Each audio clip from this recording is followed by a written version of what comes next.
ভিতরে আসবো ম্যাম? জি, আসতে পারেন। Thank you. বসতে পারি আমি? সামনে থাকা মানুষটা চেয়ারের অন্যদিকে ঘুরে থাকা অবস্থায় বলে ওঠে। হুম। কথাটা শুনে ছেলেটা চেয়ারে বসে পড়ে, কিন্তু বসতে যেন তার চোখ আটকে যায়। তখনই সামনে থাকা মানুষটা আর কেউ নাই, তার চির চেনা প্রাক্তন। মেয়েটা দেখতে অসম্ভব মায়াবী। গায়ের রং হালকা শ্যামলা বর্ণের হলেও অসাধারণ মায়াবী। ফেস হাইট কমজোর, 5 ফুট 4 ইঞ্চি থেকে 5 ইঞ্চি হবে বই কি। তখনই বলে ওঠে সামনে থাকা মেয়েটা। তুই এখানে কি করিস? না মানে আসলে হয়েছে কি, ব্যাপারটা তেমন কিছু না। আসল ব্যাপারটা হলো মারো মুছে মারো। তখন না ফুটানি মারতি, আমি এই হব ওই হব কত কি সব বলতি, মনে নাই? আজকে সেই তুই একটা সাধারণ চাকরির জন্য আমার অফিসে। তখন সামনে থাকা ছেলেটা উঠে গিয়ে মেয়েটার হাত জড়িয়ে ধরে আর বলতে থাকে, দেখো, তোমার সাথে যা হয়েছে আমার আগের বিষয় নিয়ে কিছু মনে কইরো না।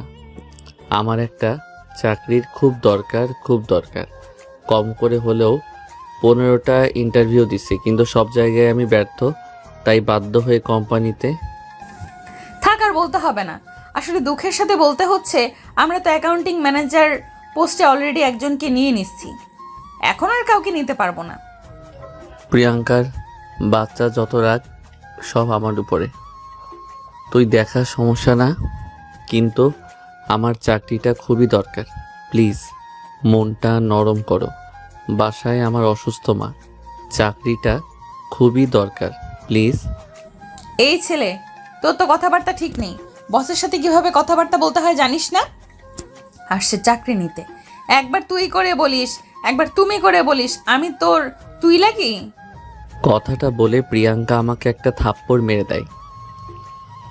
থাপ্পড়টা কি, আমি গালে হাত দিয়ে ভ্যাপাচেকা হয়ে দাঁড়িয়ে আছি ওর দিকে, আর মনের মধ্যে অটোমেটিক গান বাজতে থাকবে।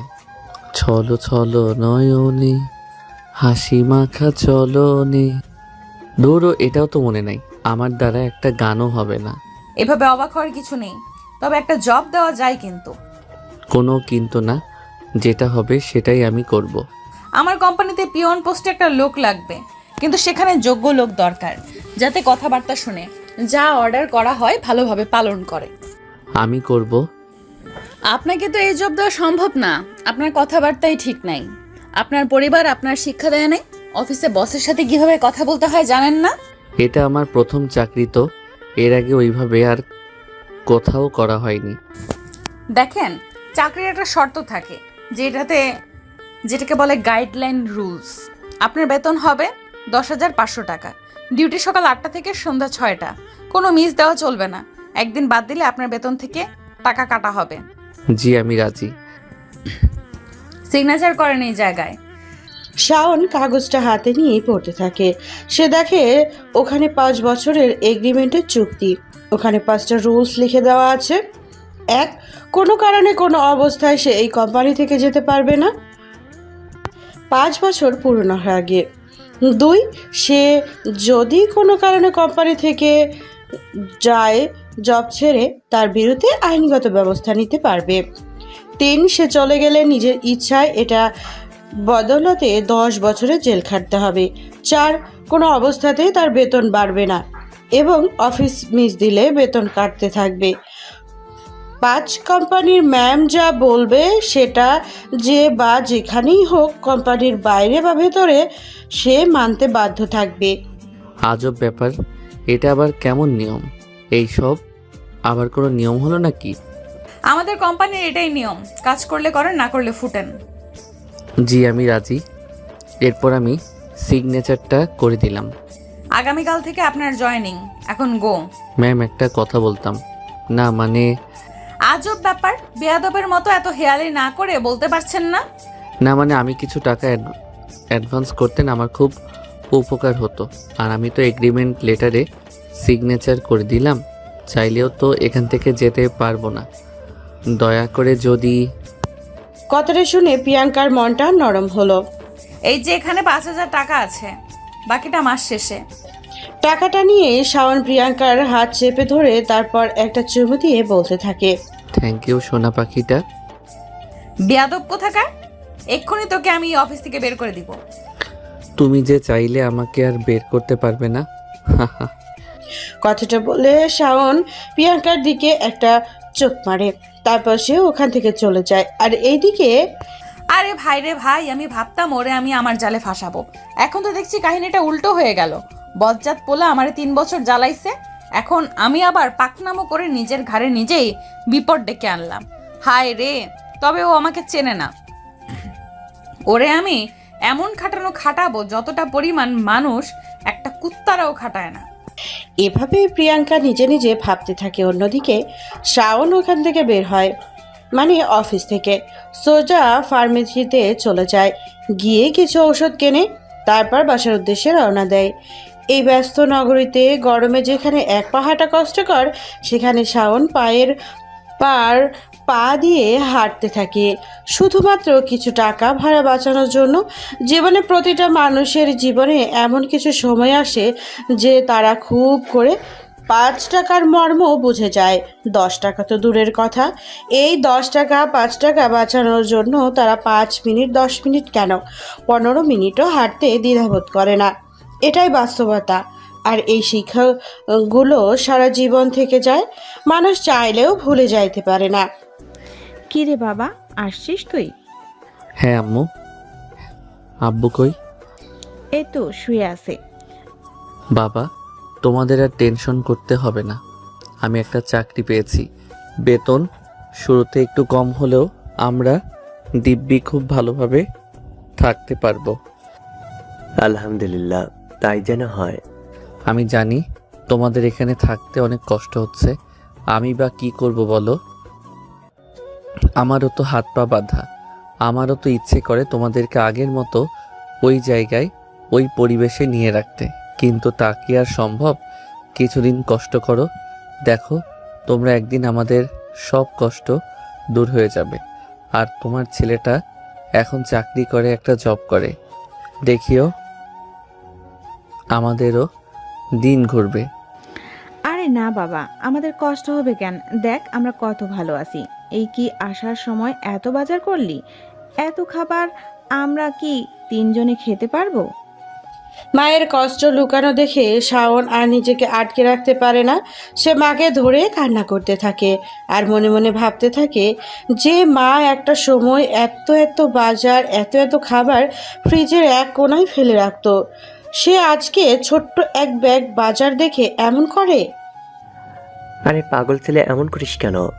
এভাবে কেউ কান্না করে? আমরা এখানে 1000 গুণ ভালো আছি ওই বড় বড় দালান থেকে। না আছে কোনো টেনশন, না আছে কোনো চিন্তা ভাবনা। এখানে আছে কত ছোট ছোট বাচ্চা। বস্তির আশেপাশে মানুষগুলো, পাশে বাসার, এরা অনেক ভালো। সবার মধ্যে কোনো অহংকার নেই। আমাদের এখানে এসে গল্প করে, আড্ডা করে, মন খুলে তাদের সাথে কথাবার্তা বলি, কোনো টেনশন নেই। আর সব সময় নিশ্চিন্তে আল্লাহর ইবাদত করতে পারি। এর জন্য আল্লাহ বলেন, যার যত আছে তার তত বেশি টেনশন। তোমার জন্য যতটুকু আছে যা তা নিয়ে তুমি সন্তুষ্ট থাকো। নিশ্চয়ই তোমাকে পরীক্ষা করা হবে। আমাদের পরীক্ষা চলছে বাবা, হাসি মুখে থাকবি, কোনো বিষয়ে মন খারাপ করবি না। তারপরেও বাবা, ও তো আমার নিজের বোন ছিল, তোমার নিজের মেয়ে। আম্মু তোমারই তো মেয়ে, ছোট থেকে এত কষ্ট করে বড় করলে, আমাদের সাথে এমন কিভাবে করতে পারলে? আমাদের সাথে এমন কিভাবে করতে পারলো বলো? কিভাবে পারলো এমন করতে? কারো জিনিস কেউ নিয়ে জীবনে কোনো দিন সুখী হতে পারেনি রে। তোকে আল্লাহর থেকেও ডাবল ফেরত দিবে, দেখিস, মন খারাপ করিস না। তারপরে শাওনের আম্মু রান্না করতে চলে যায় আর শাওন হাত মুখ ধুয়ে ফ্রেশ হয়ে নেয়। এর মাঝে পাশের বাসা থেকে শ্যামলী চলে আসে। ও কাকা, কেমন আছো? ভালো হয়নি? তখনই শুভর আব্বু শুভর দিকে চোখ ইশারা দেয়। এই ইশারাটা হলো হিডেন সংকেত, যার অর্থ আপদ আবার আসছে। এই তো মা ভালো আছে, তুমি কেমন আছো? ভালো আর থাকুম কই কাকা, ওই টাকলা কালোর জন্য কি ভালো থাকার আছে? ওই একটা পাক্কা হারামি। তা মা, নিজের স্বামীকে কি কেউ এভাবে বলে? শ্যামলী হালকা কালো বর্ণের একটা মেয়ে, ওজন খুব জোর 48 থেকে 50 কেজি হবে। গার্মেন্টসে চাকরি করে। শ্যামলী মুখে পান খাইতে খাইতে লাল করে ফেলছে। তখনই পানের ডগায় কিছু মানুষ আছে না, পান খায় আর ডগার মাথার চুন নিয়ে একটু একটু পরে চুন খায়। এইভাবে অনেকটা চুন খেয়ে নিয়ে সে বলতে থাকে, আরে শ্যামলী আপা যে পরিমাণ চুন মুখে দিলেন মুখ তো পুড়ে যাবে। এত চুন খান আপনি?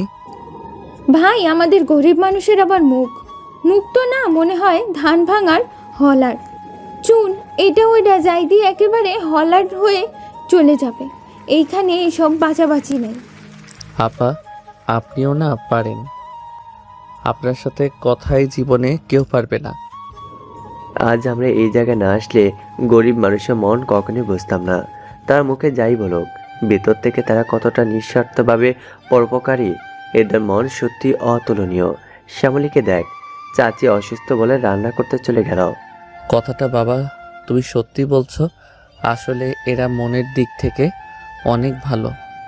হ্যাঁ রে, মনে রেখো বাবা, আমি একদিন তো বড় হবই, আর লাইন বাই লাইন আমাদের সাথে হয়ে যাওয়া অন্যায়ের বিচার আমি করব, খুব ভয়াবহভাবে, যা কল্পনারও বাইরে। কথাটা বলে শাওন বাইরে চলে যায়। ওইদিকে শ্যামলী গিয়ে শাওনের মাকে রান্নার কাজে হেল্প করে। এভাবে দিনটা গড়িয়ে রাত হয়ে যায়। রাতে সবাই খেয়ে দিয়ে ঘুমিয়ে পড়ে। সকালবেলা শাওন হালকা নাস্তা করে হেঁটে অফিসের উদ্দেশ্যে রওনা দেয়। এছাড়া তার কোনো উপায় নেই। তার বাসা থেকে যদি রিকশায় করে প্রতিদিন অফিসে যাওয়া আসা করে, তাকে 40-80 টাকা ভাড়া দেওয়া লাগবে, যা তার 10,000 টাকার চাকরির জন্য অসম্ভব। এভাবে ভাড়া দিলে তার মাসে প্রায় 3,000 টাকা চলে যাবে এক্সট্রা। তার পক্ষে অনেক কষ্ট হয়ে যাবে, তাই সে হেরে যায়। এমনিতেই সংসার খরচ, বাবা মায়ের ওষুধের বিল সব কিছু মিলিয়ে কষ্ট হয়ে যাবে, এ কথা ভেবে সে এমন করে। আসলে ঢাকা শহরে যারা অল্প বেতনে চাকরি করে তারা বুঝবে এই ব্যাপারটা। রিকশাতে উঠলেই 30 টাকার কম ভাড়া নেই, সে আপনি 5 মিনিট যান বা 2 মিনিট যান, যাই হোক। শাওন অফিসে পৌঁছাতেই ঘড়ির দিকে তাকিয়ে দেখে 8:25 বেজে গেছে। তখনই সে প্রিয়াঙ্কার রুমে যায়। আসতে পারি ম্যাম? ওর কথা শুনে মেজাজটা আমার খারাপ হয়ে যায়। হাতে থাকা ফাইলটা ওর দিকে ছুঁড়ে মারি।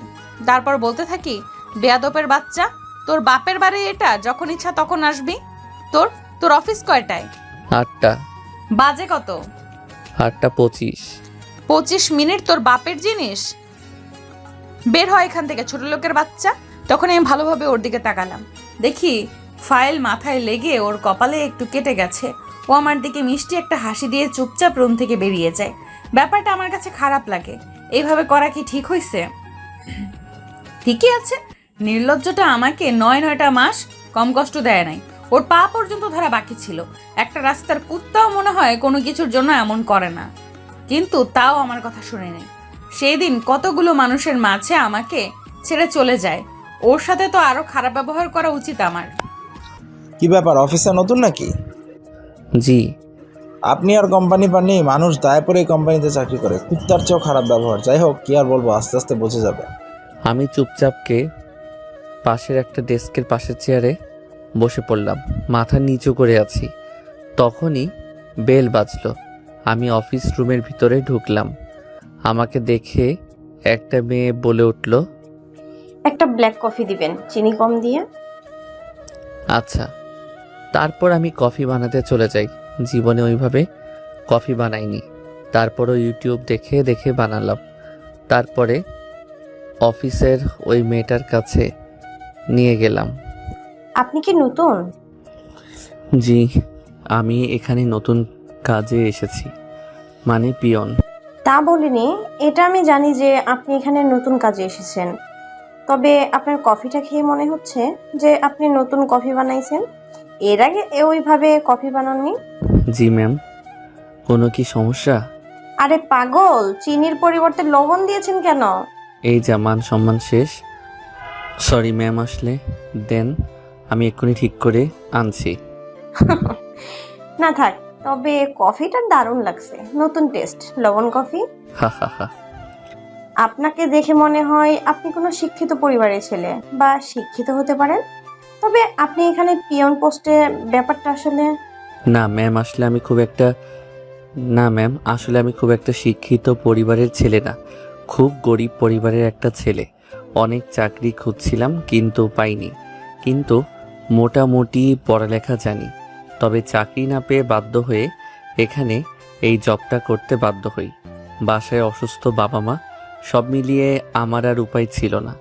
বাহ, আপনি তো মনে হচ্ছে খুব দায়িত্ববান ছেলে। তা কোন ক্লাস পর্যন্ত লেখাপড়া করেছেন? জাহাঙ্গীরনগর বিশ্ববিদ্যালয় থেকে অনার্স কমপ্লিট করছি, পলিটিক্যাল সায়েন্স সাবজেক্টে। কথাটা শুনেই নীলার গলায় হালকা কফি বাঁধার মতো অবস্থা। কাশি দিতে দিতে বলতে থাকে, কি বললেন?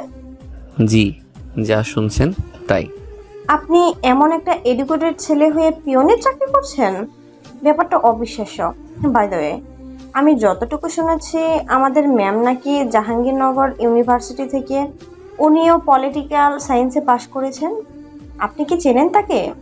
আপনাদেরই তো সিনিয়র জুনিয়র বা সমবয়সী ডিপার্টমেন্টের হতে পারে। না ম্যাম, আমি এভাবে চিনি না তাকে। কি ব্যাপার, এখানে প্রেম প্রীতি চলছে? ফষ্টি নষ্টি করার কোম্পানি চালাই না আমি? এই বেয়াদব মেয়ে, কাজ ফেলে এত কথা কিসের? কতবার কলিং বেল বাজাইছি আমি। পিয়নের কি কান খারাপ? কথা কানে যায় না? না ম্যাম, আসলে কপালে একটু ইনজুরি টেপ লাগিয়ে বসেছিলাম। তখনই এই ম্যাম কফির জন্য অর্ডার দিল। আমি তো শুধু কফি দিতে আসছিলাম। কফি দিতে আসা কি পার্সোনাল পড়াশোনার কথা নাকি? প্রেম প্রীতির কথা আমি ভালোই শুনছি। কেন, আপনি কি লুকাই লুকাই আমাদের ফলো করছিলেন বা কোনো কারণে? অতি উত্তরে প্রিয়াঙ্কাকে একটা থাপ্পড় মেরে দেয় আর বলতে থাকে, 2 মিনিটে তোরে আমার কেবিনে যেন দেখি। কথাটা বলেই আমি আমার ডেস্কে চলে গেলাম। কি ব্যাপার, ম্যামকে দেখে মনে হলো কোনো কারণে জেলাস? যাই হোক, আপনি যান, আমি কাজ করি, না হয় আবার এসে শুরু করবে। আমি চুপচাপ প্রিয়াঙ্কার কেবিনে ঢুকিয়ে আল্লাহ জানে মেয়েটা যে পরিমাণ রাগী, কি করবে ভয়ে ভয়ে ঢুকলাম। তুই এখানে আয়। আমি ওখানে গেলাম। না, তুই ওখানে বস। শাওন ওখানে গেল। ওখানে না, বাম সাইডে আয়। বাম সাইডে হাতের কাছে আসতে একটা থাপ্পড় মারলাম। তারপর ওরে বললাম, তুই ওখানে গিয়ে বস। কথাটা শুনে শাওন চেয়ারে গিয়ে বসে পড়ে আর চুপচাপ দেখতে থাকে কি হয়। প্রিয়াঙ্কার কেবিন ছেড়ে হাঁটতে থাকে, একবার ডানে তো একবার বামে যায়, আবার চেয়ারে বসে। শাওন মিটমিট করে হাসতে থাকে। তখনই হাসিটা প্রিয়াঙ্কা দেখে ফেলে। প্রিয়াঙ্কা রাগতেই মুখটা রক্তের মতো লাল বর্ণ করে ফেলে। তারপর আবার নিজের চেয়ারে গিয়ে বসে পড়ে আর বলতে থাকে, 2 মিনিটের মধ্যে একটা চা আনবি। পাতির কালার যেন বেশি না হয়, আবার কালার যেন কমও না হয়। চিনি যেন বেশি না হয়, চিনি যেন কমও না হয়, চিনি যেন মিডিয়াম না হয়। ম্যাম, এটা কোন দেশের চা? এরকম চাই কি আদৌ কে বানাইছে? আমি কই থেকে আনবো? এইটা উগান্ডা হইছে, আমি উগান্ডা থেকে খাইছিলাম একবার। তুই এখন বানিয়ে খাওয়াবি। যদি ভুল হয় তারপর দেখিস আমি কি করি। এমনিতেই আজকে একটা প্রজেক্টের কাজ হাতছাড়া হয়ে গেছে। যে না, সাতচুন্নি রাগী ডাইনি এমন মানুষ আবার প্রজেক্ট মিস করবে না তো আবার পাবে? কিছু বললি তুই? তা তো কই কিছু বলতে পারি আমি। তুই রে পাকা শেয়ানা জিনিস, বল কি বলছিস? বলছি যে আপনি অনেক ভালো। আপনার মতো মেয়ে হয় না। আপনি পরীর মতো দেখতে। আপনি অনেক লক্ষ্মী, যার বউ হবেন সে অনেক ভাগ্যবতী। শুকনা গাছে তেল দিয়ে লাভ নেই, যা এক্ষুনি কফি বানিয়ে আনবি। দেরি যেন না হয়, তাহলে তো বুঝতেই পারছিস কি হবে। আর কি করারে ভাই, এমন মাইন্ডক্রাফট চিপাই ফাইসা গেছি। না পারি কিলতে, না পারি বের করতে।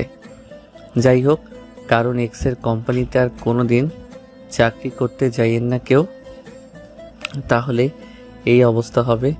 আমি গিয়ে অনেক চেষ্টা করলাম, কিন্তু যে অর্ডার দিছে এমন চাকরি জীবনে বানাতে পারবো আমি? তাও যথাসম্ভব চেষ্টা করলাম। তারপরে সোজা কফিটা নিয়ে রুমে গেলাম। এত তাড়াতাড়ি হয়ে গেল? কেন ম্যাডাম, আপনার উগান্ডার কফি কি দেরি হয় বানাতে? সরি চা। প্রতিউত্তরে প্রিয়াঙ্কা চোখ বড় বড় করলো। ম্যাম এই নেন। প্রিয়াঙ্কা কফিটার 2টা চুমুক দিতে ওয়াক্থু বলে ফেলে দিল। তারপরে প্রিয়াঙ্কা বলে উঠল, এইদিকে আয়। কেন সোনা, কি দিবা নাকি? হ্যাঁ সোনা, তুমি অনেক কফি বানাইছো, তাই তো আদর করব। আমি কি নিজের কানকে বিশ্বাস করছি? তোকে বিশ্বাস তো করতে ইচ্ছা করছে, কিন্তু আমার কানে কি আমি ঠিক শুনছি? হ্যাঁ সোনা, ঠিকই শুনেছো, আসো একটু আদর খাবা না? ওরে আমার বুড়ো মুলুটা রে। আমি বুড়ো হলাম কবে? আমার কাছে এসো সোনা, বোঝাচ্ছি কবে হবে। শাওন খুশি খুশি প্রিয়াঙ্কার কাছে যেতেই প্রিয়াঙ্কা তার হাতটা ধরে কফির মধ্যে চেপে ধরলো। 3টা আঙ্গুল কফির মধ্যে ডোবা অবস্থায় শাওন। ও মা গো, মরে গেলাম। প্রিয়াঙ্কা হাত ছাড়ো বলছি। এক ঝাঁকি দিয়ে হাতটা কফির গ্লাস থেকে ছাড়িয়ে নিলাম। তোমার অফিসে কাজ করি বলে জানা, তাই করবে? আমার কাজ একটা, যদি অর্ডার অমান্য হয় এখানে মেরে পুঁতে রেখে দেব। মাসে মাসে টাকা দিয়ে কারো রূপ দেখার জন্য এখানে রাখি না। প্রিয়াঙ্কা বাবু, তুমি চিৎকার করলে যে, আমি ঢুকতে ঢুকতে তোমার চিৎকার শুনে দৌড়ে আসলাম। Any problem? রূপ, তুমি আসছো? আসলে দেখো না, আমাদের কোম্পানির পিয়ন হয়ে কিভাবে আমার হাতটা এই চার মধ্যে দিয়ে গেছিল। তোর এখানে চাকরি দিছে কে, ছোট লোকের বাচ্চা? তোদের কাজ যাদের খাবি তাদের সাথে এমন ব্যবহার করা না। তোদের মতো গরিব ফকিনীরা কোনোদিন মানসম্মত হতে পারে না। প্রতি উত্তরে আমি হতবাক। আমি আশাও করি নাই আমাদের 3 বছরের এত সুন্দর একটা ভালোবাসার এই ছোট্ট একটা গ্যাপে আমাকে ভুলে আরেকজনকে আপন করে নিবে। আমারই ভালোবাসার মানুষ একজনকে কি ভুলে যাওয়া এতটাই সহজ? এটাই তো সেই মানুষ যার একদিন সকালে কল দিয়ে ঘুম থেকে না তুললে সারাটা দিন কান্না করত, যারে প্রতিদিন একটাবার হলেও ক্যাম্পাসে আমাকে খাইয়ে দাইয়ে দেওয়া লাগতো। এটাই তো সেই মানুষ আমার জন্য পাগল প্রায় অবস্থায় প্রতিনিয়ত থাকতো। আমার একটা কথা শোনার জন্য পাগলের মতো ছটফট করত সেই মানুষটা। কিরে ছোট লোকের বাচ্চা, কি ভাবছিস? বেরো রুম থেকে, না হয় গায়ে হাত পড়ে যাবে কিন্তু। এরে আজকে বের করে দিব। বাবু শান্ত হও তুমি, 5 বছরের চুক্তি ভিত্তিক, চাইলেই হবে না। কিরে, তুই এখনো যাসনি? বের হ। কথাটা শুনে আমার হুঁশ আসলো। আমি মাথাটা নিচু করে চুপচাপ বের হয়ে আসলাম। তারপরে সোজা সাথে উঠে আসলাম। আকাশে সূর্যের আলো প্রচণ্ড বেশি। ওই অবস্থায় সূর্যের দিকে তাকিয়ে ভাবতেছি, আমি তোরে ভুলতে পারলাম না, তাহলে ও কিভাবে পারলো? আপনাদের এখনো অনেক কিছু অজানা। আসলে প্রিয়াঙ্কা হচ্ছে আমার এক্স গার্লফ্রেন্ড। ইউনিভার্সিটি লাস্ট 3টা বছর ওর সাথে আমার প্রেম। ও যেন সারাদিন আমি ছাড়া কিছু বুঝতো না। আমি বলতে পাগল প্রায়, কিন্তু কোনো একটা অজানা কারণে আমি ওকে ছেড়ে আসতে বাধ্য হই। কেন হই ও জানে না, গল্পের সাথে থাকেন জানতে পারবেন। কিন্তু ছেড়ে আসা ছাড়া আমার কোনো উপায় ছিল না। বাধ্য হয়ে ওকে ছেড়ে আমাকে আসতে হয়। আজ 9 মাস পরে ও আজ অন্য কাউকে পেয়ে গেল, কিন্তু ওকে ছাড়া আমার একটা রাত যায় না। প্রতিনিয়ত ওর ব্যথা আমাকে খুব করে কুঁকড়ে কাঁদায়, কিন্তু ও আর একজনকে খুঁজে নিল। যাই হোক, আমি তো ওকে ছেড়ে চলে আসলাম। ও কি আমার জন্য বসে থাকবে? থাকবে তো না, নতুন করে শুরু করবে, ভালো থাকবে। ওর মতো ভালো আছে, আমার এত মাথা ব্যথা করে লাভ আছে? থাক না ও ভালো। যাই হোক, আমি ছাদ থেকে নিচে নেমে আসলাম। নিচে আসতেই, কি ব্যাপার পিয়ন মশাই, মন খারাপ নাকি? জি না, তেমন কিছু না। তোমাকে দেখে মনে হয় আমার বয়সী, তাই স্যার না বলে ভাই ডাকতে পারো, সমস্যা নেই। না ধন্যবাদ, ঠিক আছে। ম্যাম তো সবাইকে স্যার বলে, ম্যাম বলে ডাকার অর্ডার করে দিছে। তখন আবার এসব শুনলে বুঝতেই তো পারছেন। আরে ম্যামের সামনে রাখতে কে বলেছে? যখন ম্যাম থাকবে না তখন। আচ্ছা ভাই, ঠিক আছে। তো আমার জন্য একটা কফি বানিয়ে আমার ডেস্কে নিয়ে যাও। আচ্ছা ভাই, আমি এক্ষুনি নিয়ে যাচ্ছি, সমস্যা নাই। তারপরে শাওন কফি বানিয়ে অভ্রর ডেস্কে নিয়ে যেতে থাকে। আসেন, এরই মাঝে একটা ছোট্ট ফ্ল্যাশব্যাক আপনাদের দেখিয়ে আসি। আমি বুঝতে পারছি কিছু কিছু জিনিস আপনাদের বুঝতে অসুবিধা হচ্ছে, অনেক কিছুই আপনার। চলেন একটা একতরফা ফ্ল্যাশব্যাক থেকে ঘুরে আসি। আসলে শাওন আর তার পরিবার মোটামুটি ধনী সংক্রান্ত পরিবারের ছিল। শাওনের বাবা ছিল দেশের টপ পোশাক শিল্পপতির মধ্যে অন্যতম একজন। তাদের বড় একটা গার্মেন্টস ফ্যাক্টরি ছিল, শাওন এক্সপোর্ট কর্পোরেশন নামে। এর পাশাপাশি 2টা ছোট্ট গার্মেন্টস ছিল। তারা বাংলাদেশ থেকে বিভিন্ন পোশাক তৈরি করে ইউরোপের বিভিন্ন দেশে রপ্তানি করত। মোটামুটি খুব বড় ব্যবসা ছিল। তাদের পরিবারটাও খুব হাসি খুশি শান্তিময় পরিবার ছিল। শাওন সবসময় এই সব থেকে দূরে থাকার চেষ্টা করত। সে তার মতো তার লেখাপড়া ইউনিভার্সিটি নিয়ে ব্যস্ত থাকতো। শাওনের একটা বোন ছিল যা সে শাওনের থেকে বড়। শাওন যখন ইউনিভার্সিটির প্রথম ইয়ারে, শাওনের বোন তখন ইউনিভার্সিটি শেষে পড়ে। তারপরে তাকে দেশের আরেকটা বিজনেসম্যান আকাশ চৌধুরীর একমাত্র ছেলে নাইম চৌধুরীর সাথে বিয়ে দেয়। বিয়ের আজ পর্যন্ত শাওন আর শাওনের বোন যেন দুজন একজন একজনের চোখের মণি ছিল। তাই বোনের এত মধুর সম্পর্ক তাদের না দেখলে যেন বোঝাই যায় না। একজন আরেকজনের ছাড়া খাবারের যেন খেতে চাইতো না।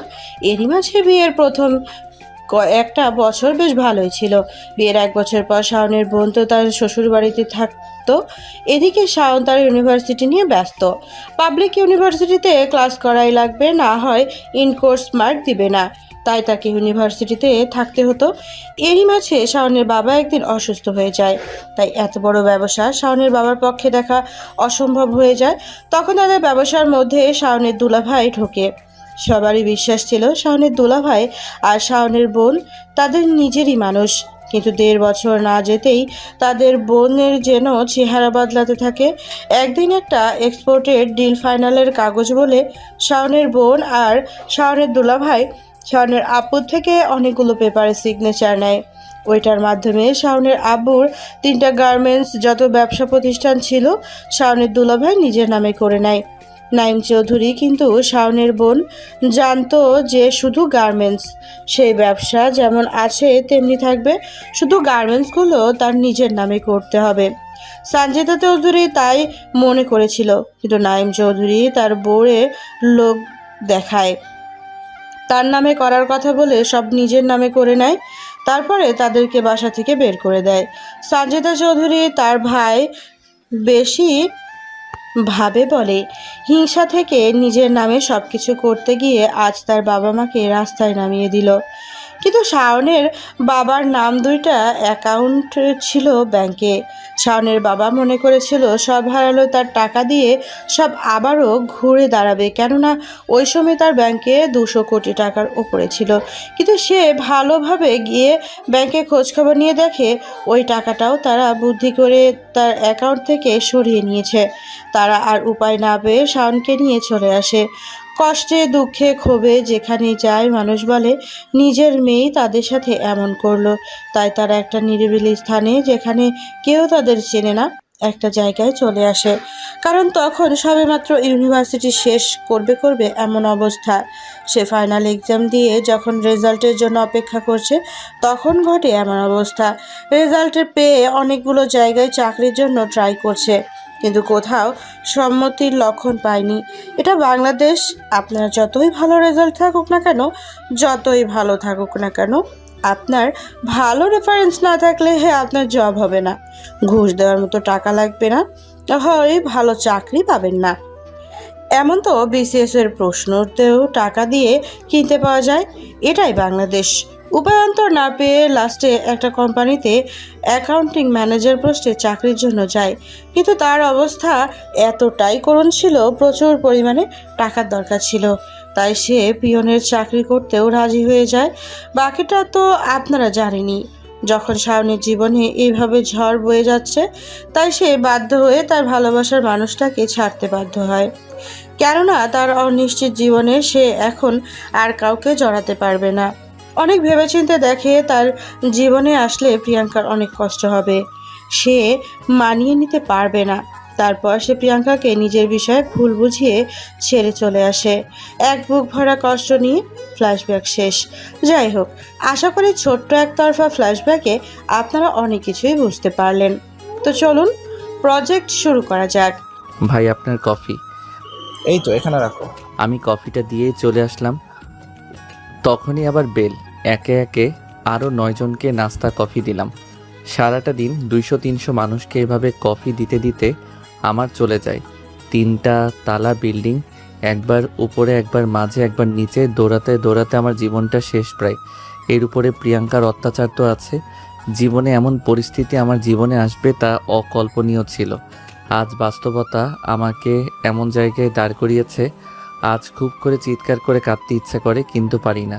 না পারি কাঁদতে, না পারি সহ্য করে থাকতে। এটাই হয়তো আমাদের ছেলেদের জীবন। আসতে এত দেরি হলো যে? একটা কফি আনেন, আবার চিনির জায়গায় লবণ দিয়েন না।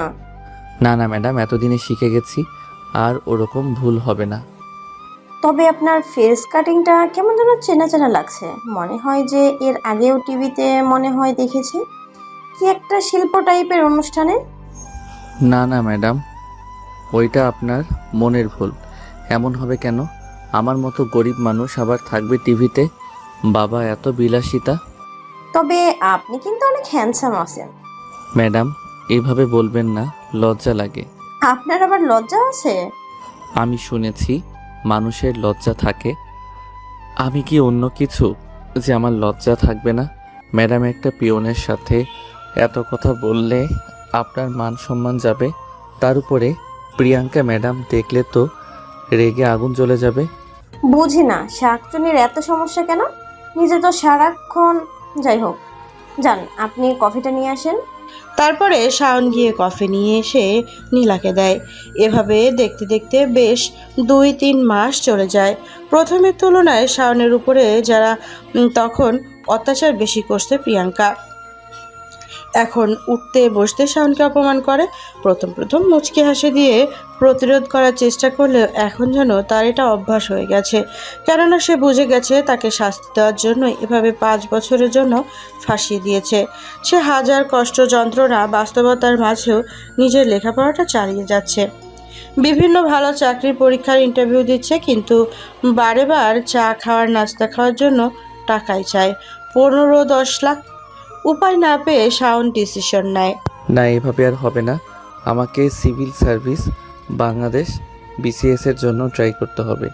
না হয় অসম্ভব, শুধু এ দুয়ার ও দুয়ার ঘুরে বেড়াবো, কিন্তু জব পাবো না। তার উপরে যে যন্ত্রণা দিচ্ছে প্রিয়াঙ্কা, এর থেকে মাঝে মাঝে মনে হয় মারা গেলেই হয়তো ভালো হয়। যাই হোক, একটা ভালো জবটাকে পাই, তারপরে এটার ব্যবস্থা করা যাবে। এসব ভাবতে ভাবতে আম্মু খাবার নিয়ে আসলো। বাবা, তোর আসতে আজকে রাত হলো যে? বাবা, তুমি তো দেখছই ওই এখানে বেতন কম, তার উপরে যে পরিমাণ পরিশ্রম করায়। আমি আরেকটা জব খোঁজার চেষ্টা করছি, কিন্তু সব জায়গায় টাকা চাই। কি করব বুঝতে পারছি না। আমার মনে হয় তুই তো পলিটিক্যাল সায়েন্সে পড়ছিস, তুই বিসিএস প্রশাসন ক্যাডার পরীক্ষা দিতে পারিস। আমি বিশ্বাস করি আমার ছেলে অনেক মেধাবী, তার ইনশাল্লাহ হয়ে যাবে। এমন মেয়ে পেটে রেখে আমি কি বড় ভুল করলাম? আজ আমার ছেলের এই অবস্থা। যেই আমরা একটু সময় হাজার হাজার মানুষকে চাকরির ব্যবস্থা করতাম, আজকে সেই আমার ছেলে। আল্লাহ গো, এদিন দেখার আগে আমাকে নিয়ে গেলে না কেন? এভাবে বলে না, আল্লাহ নারাজ হবে। নিশ্চয় ধৈর্যশীলদের সাথে আল্লাহ আছে। ধৈর্য ধারণ করো, তাই দেখবে আমাদের দিন আবার ভালো হবে। শুধু ধৈর্য ধরো। আমার আল্লাহকে এত মানি, এত ভালোবাসি, তারপরেও আল্লাহ কেন আমাদের সাথে এমন করছে? এটাই কি তার প্রতিদান? তিনি তো সৃষ্টিকর্তা, সব থেকে ক্ষমতাশালী। তাহলে আমাদের উপর অন্যায়ের বিচার কি তিনি করবেন না? এতটা ধৈর্যহারা ইমান হারা হলে হবে না। আল্লাহ যখন যাকে খুশি দেয় আবার নিয়ে নেয়, আবার ইচ্ছে করলে দিতে পারে। তাই এইসব নিয়ে এতটা অসন্তুষ্টজনক কথাবার্তা না বলাই ভালো। শাক দিয়ে কি আর মাছ ঢাকা যায়? আল্লাহ আমাদের ভুলে গেছে। শক্ত সময় তুমি যদি শক্ত না হও, ধৈর্য না ধরো, তাহলে তুমি তো ধৈর্যশীলদের কাতারে পড়লে না। তোমার সাথে যদি সব কিছু ভালোই হবে, তাহলে তোমাকে কেন এই পৃথিবীতে তিনি পাঠালো? কেনই বা বলল এই পৃথিবীটা একটা পরীক্ষা মাত্র? তাই ধৈর্য আমাদের ধরতেই হবে মা। আমার ছেলেটা কবে বড় হলো? অনেক আগেই হয়েছে, শুধু একটা বউয়ের ব্যবস্থা করলে না?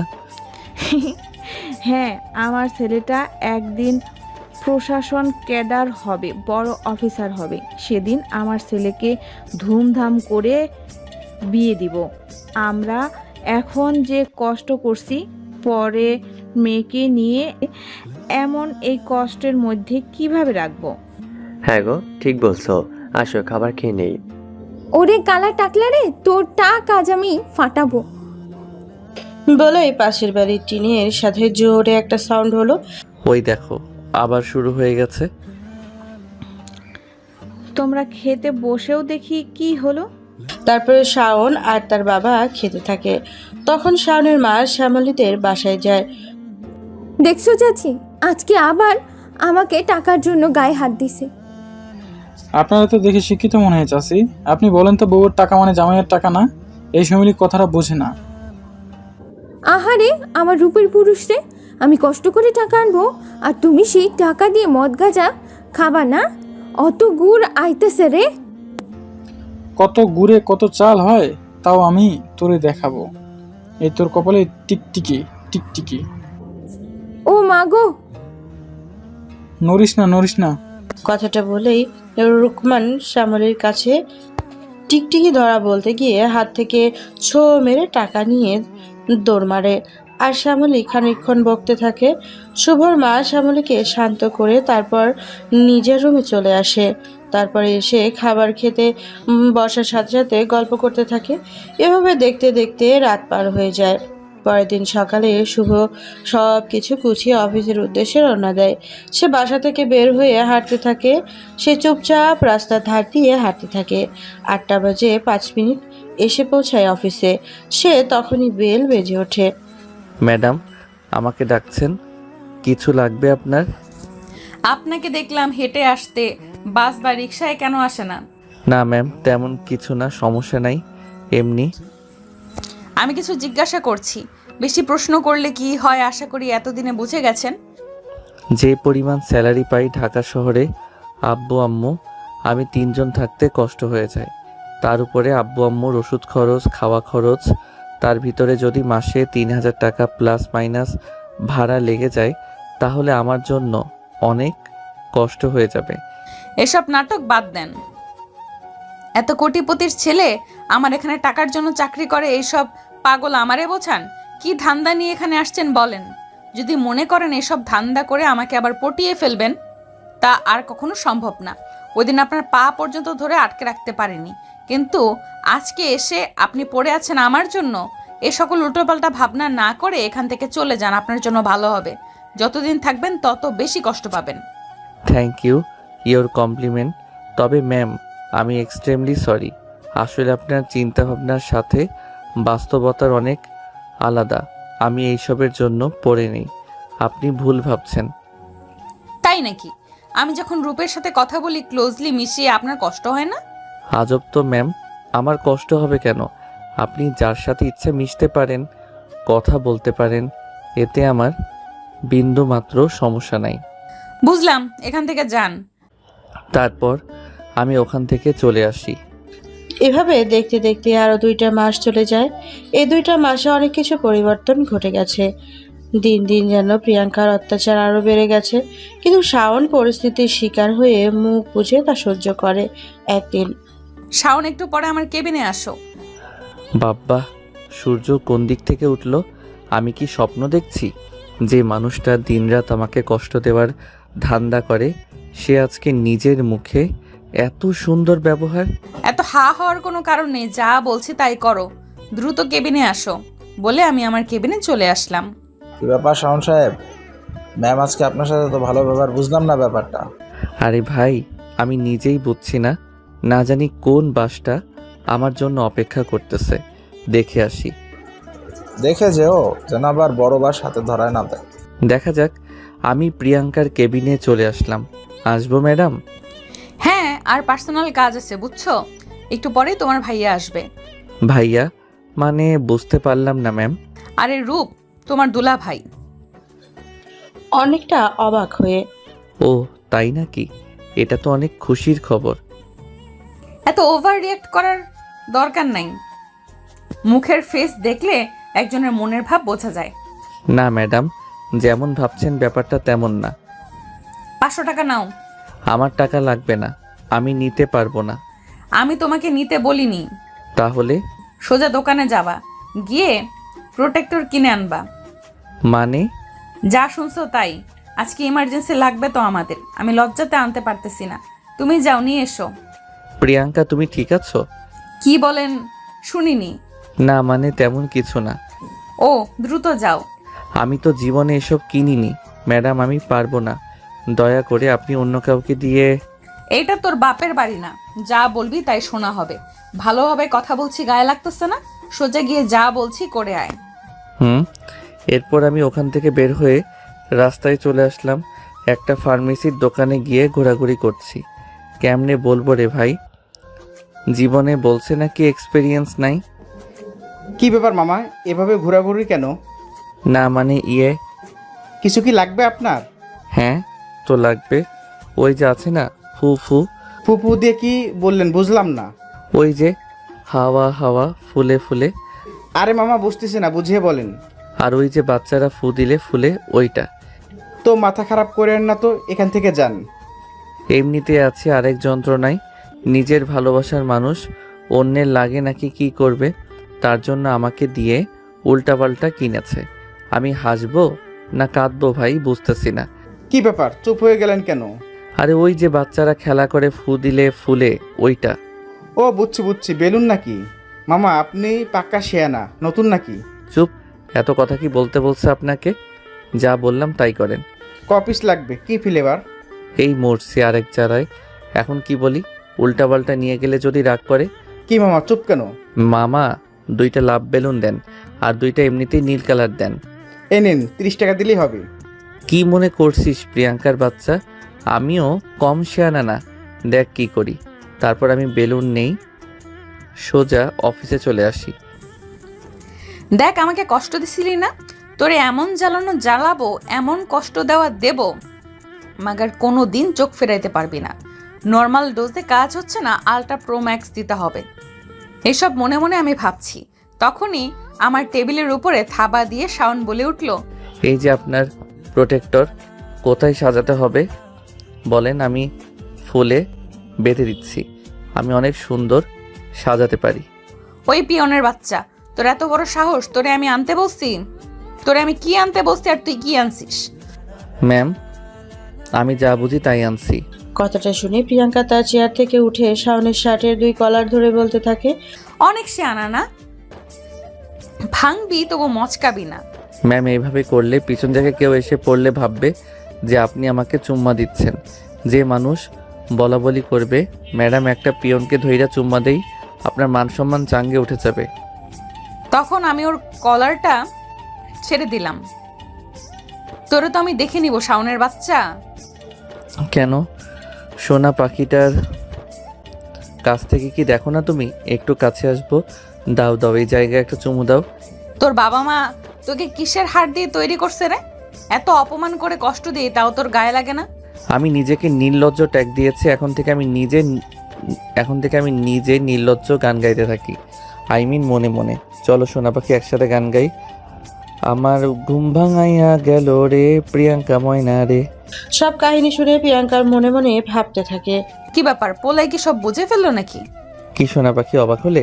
ওরে আমার টুসটুসি রে, তোমার খালাতো ভাই রূপকে এনে আমার সামনে প্রেমের অভিনয় করে আমাকে কষ্ট দিতে চাইবা, আর আমি অবুঝের মতো সেগুলো হজম করব? আমি কিচ্ছু জানি না তাই না? তুমি যদি চলো ডালে ডালে, আমি চলি পাতায় পাতায়। তুমি সোনা এগুলো অভিনয় করে বুঝিয়ে দিচ্ছ এখনো তুমি আমাকে ভালোবাসো। আমি তো অনেক দিন আগে থেকেই কাহিনী জানি, কিন্তু বলিনি। তোমাদের এইসব কাহিনী দেখে ভালোই মজা লাগতো হয়।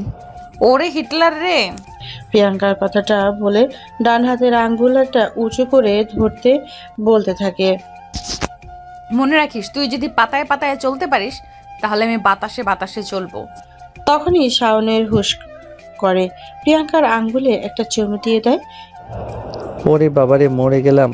440 ভোল্ট। এখন কি হলো? এটা কি হলো? এটা চুমা চুমা খেলা হলো, তুমি বুঝতেছো না বাবু? শাওনের বাচ্চা বলে ওর নাকের উপরে একটা বক্সিং মেরে দিলাম। ওরে বাবারে, আমার নাকটা গেল রে। এক ডাইনি আমার নাকের উপরে ঘুষি মারছে। দেখ এখন কেমন লাগে। কেমন লাগে দেখাচ্ছি দাঁড়া। বলে আমি চুল ধরলাম। জোর হলো না, আরো জোরে হেইও। চুল ছাড়, চুল ছাড়, থুকু ছাড়, ব্যথা লাগে রে ওরে। তখনই দেখি ওর হাতটা আমার সামনে, 2 হাত দিয়ে আমার চুল ধরে আছে। ওর এক হাত ধরে দিলাম কামড়। ওরে কালা কুত্তারে, ব্যথা লাগে। দেখ এখন কেমন লাগে।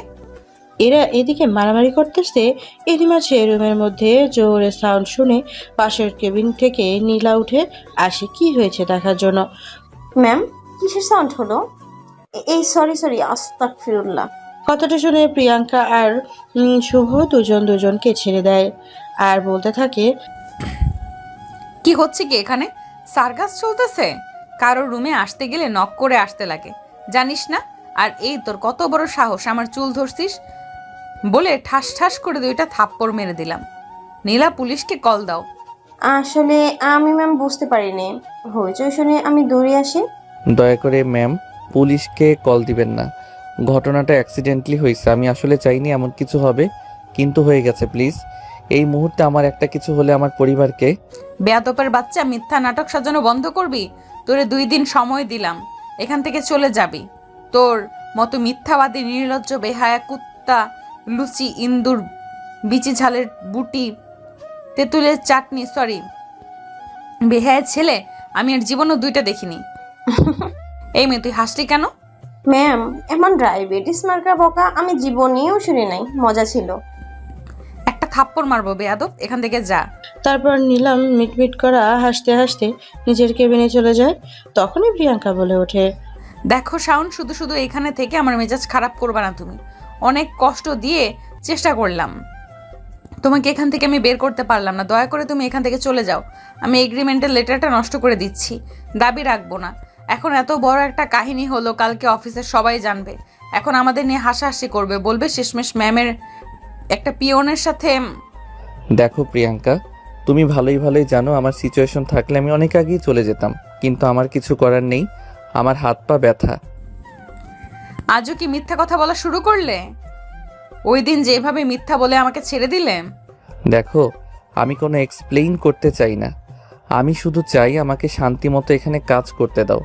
চিন্তা করো না, খুব দ্রুত আমি এখান থেকে চলে যাব।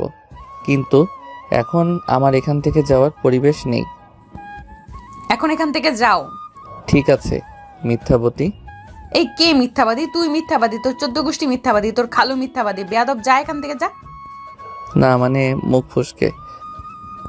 তোর মুখে আমি নেংটি ইঁদুর ঠুকায় দিব। মানুষটা বড় হলো, এখনো সেই তেজ কমলো না। আমি এমনই, সর এখান থেকে। তারপর আমি বাইরে চলে আসি। বাইরে আসতেই, কি ব্যাপার শাওন সাহেব, ডাল মে কুছ কালা হে। ম্যাডাম ওই রকম কিছু না, আসলে অ্যাক্সিডেন্টলি। বুঝি এক্সিডেন্টলি। আর যাই হোক, অফিসে ম্যাডামের চুল ধরা যায় না। ম্যাডাম আপনার কি হয়? না মানে ইউনিভার্সিটি ফ্রেন্ড। আমার তো প্রথমে সন্দেহ হয়েছিল, কিন্তু কি আর করার। তবে অবাক করা ব্যাপার, আপনাকে ভালো পোস্টে জব না দিয়ে এই পোস্টে। ম্যাডাম চাইলেই তো একটা ভালো পোস্টে এর ব্যবস্থা করে দিতে পারে। আপনি বুঝবেন না, সে এক বড় কাহিনী। বুঝি তো অনেক কিছুই না, আবার না বুঝেও বোঝার ভান করা লাগে। আপনি কোনটা বোঝাতে চান বলেন, চুপচাপ বোঝার চেষ্টা করি। আপনি ব্যাপারটা। কি ব্যাপার? আপনারা এখানে কি করেন? এখনো জাননি কেন? না মানে ম্যাম, উনি আপনার কি হয় জানতে চাচ্ছিলাম আর কি। জানার অনেক শখ। এসব জানাজানির জন্য আপনাকে এখানে রাখা হয়নি। যা হয়েছে দেখেছেন, ভুলেও যেন অফিসের একটা লোকের কাছে খবর না যায়। আমি যদি শুনছি, সাথে সাথে কিন্তু বরখাস্ত করে দেব। না ম্যাডাম, এমন হবে কেন? আমার চাকরিটা অনেক দরকার। এমনিতেই একটা ভালো চাকরি গেলে আর পাওয়া কষ্ট। আমি এক্ষুনি যাচ্ছি এখান থেকে। তারপর আমি আমার নিজের কেবিনে চলে আসলাম। বাবা, হাঁপ ছেড়ে বাঁচলাম। পিয়ন থেকে তুই এখন, আবার তুই থেকে তুমি। বাবা, একটা মানুষের কত রূপ। দেখেছো, তুমি এখনই সবাই উল্টা ভাবছে। এসব কথাবার্তা বাদ দাও। আবু বাইরের অফিসের কাজে ছিল প্রায় 1 বছর অফিসের সব কাজ আমাকে কন্ট্রোল করা লাগছে। পরশু আব্বু অফিসে আসবে, তারপরেই আমার ছুটি। আমি চাই না কোনো সিন ক্রিয়েট হোক, তাই আমি চাচ্ছি তুমি চুপচাপ এখান থেকে সরে যাও। সম্ভব না।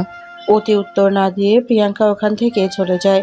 এভাবে অফিস টাইম ছুটি হয়ে যায়। শাওন রাস্তা দিয়ে হাঁটতেছে আর ভাবতেছে, না চাইতে জীবন আর আমাদের থেকে কত কিছু কেড়ে নেয়, আমাদের শখ আহ্লাদ, আর না জানি কত কি। হায়রে জীবন, আর কি খেলা দেখাবি? এই খেলায় যে আমি আর পারছি না। প্রচুর ক্লান্ত আমি। আমাকে সান্ত্বনা দেওয়ার মতো কেউ নেই। ও আল্লাহ। এসব ভাবতে ভাবতে শাওন বাসার দিকে রওনা দেয়, হাঁটতে হাঁটতে। ভাই ফুল নেন না একটা, একটা ফুল। মামনি, তুমি এতটুকু বয়সে ফুল বিক্রি কেন করো? আম্মুর জন্য ভাই। কেন, তোমার আব্বু নেই? না, বাপে তো আমাদের ফেলায় রেখে গেছে। হায় রে, ছোট বাচ্চাটাও সুখী নেই। তাহলে পৃথিবীতে আসলে সুখী কে? আমি সুখী মানুষ পাইলাম না। ভাই কি ভাবেন, নেন না একটা ফুল। কত টাকা? একটা গোলাপ 20 টাকা। এই নাও, তুমি আমাকে একটা গোলাপ দাও। তারপরে গোলাপটা না দরকার পড়লেও কিনলাম। কিছু লাগুক আর না লাগুক, এরকম অসহায় মানুষদের দেখলে এদের থেকে কিছু কিনতে হয়।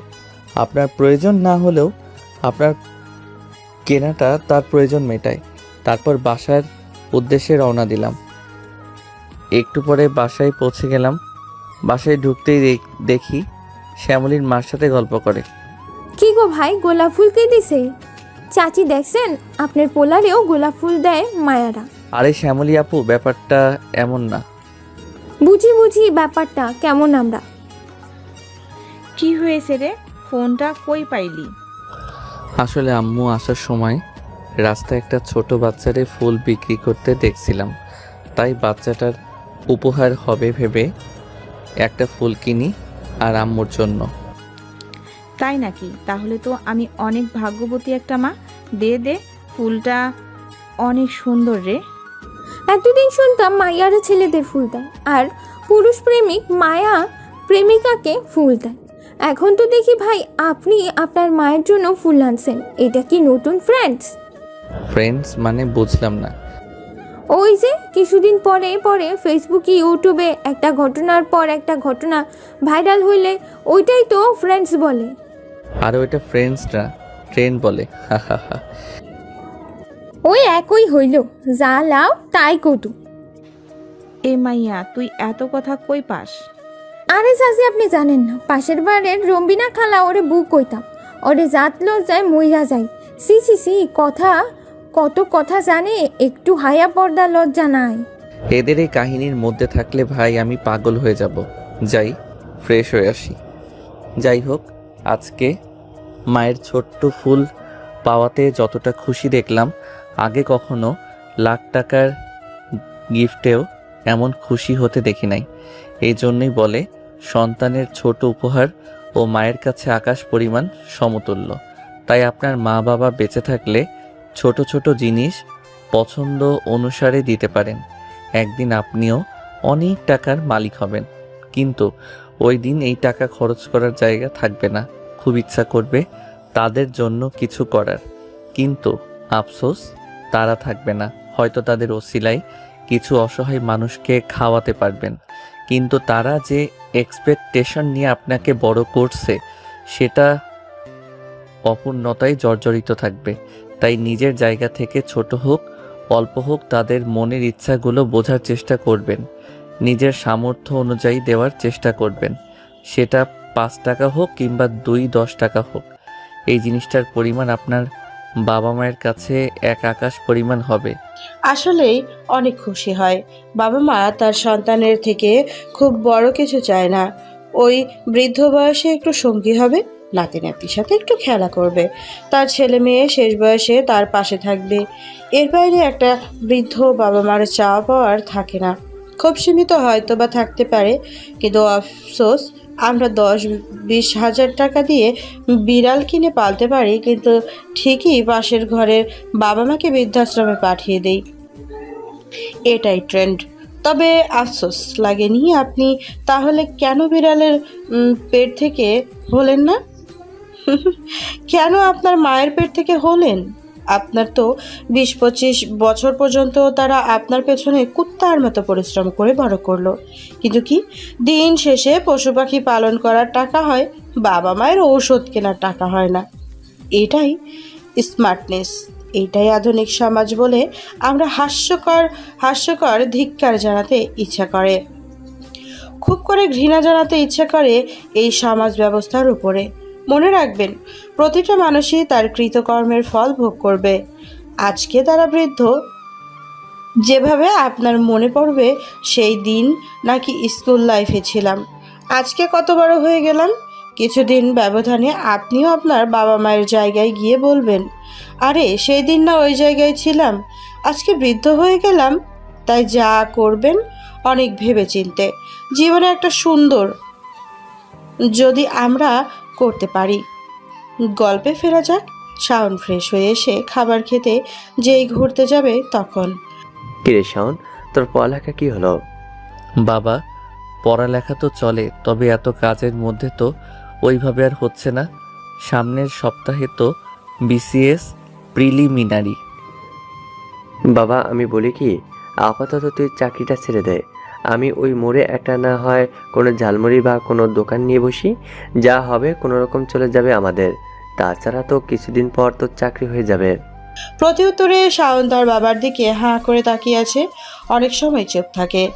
বাবা, তুমি এই কথা বললে যে মানুষটা একটা সময় হাজার হাজার কোটি টাকা হাত দিয়ে নাড়াচাড়া করত, সে মানুষটা আজকে কিছু টাকার জন্য রাস্তায় ঝালমুড়ির দোকান দিতে যাচ্ছে, আর আমি ছেলে হিসেবে সেটা দেখব। দেখ বাবা, জীবনে দুইটা জিনিস মনে রাখবে। এক, কোনো জিনিসকে বিন্দু মাত্র অহংকার করবি না। আজকে তোর কাছে 2 দিন পরে দেখবি রাস্তার ফকির, যেমন আমরা আজকে। উপরওয়ালার দিবে, আবার পরীক্ষা নেবে, আবার কেড়ে নেবে। পরীক্ষা যদি সন্তুষ্ট হও, তিনি মন উজাড় করে তোমাকে দিবে। 2, জীবনে কারো প্রতি কোনো আশা রাখবে না। আল্লাহ ছাড়া এই পৃথিবীতে কেউ আপন না। যতই সম্পর্ক হোক, যতই রক্ত হোক, যতই আশেপাশে মানুষ হোক, বা যতই তোর মা আমরা আমাদের জায়গা থেকে ঠিক আছি। কিছু মানুষ হাতে গোনা 1-2 পাবি নিঃস্বার্থভাবে তোকে ভালোবাসবে, কিন্তু তাছাড়া সবাই কোনো না কোনো স্বার্থের জন্য তোকে ভালোবাসবে।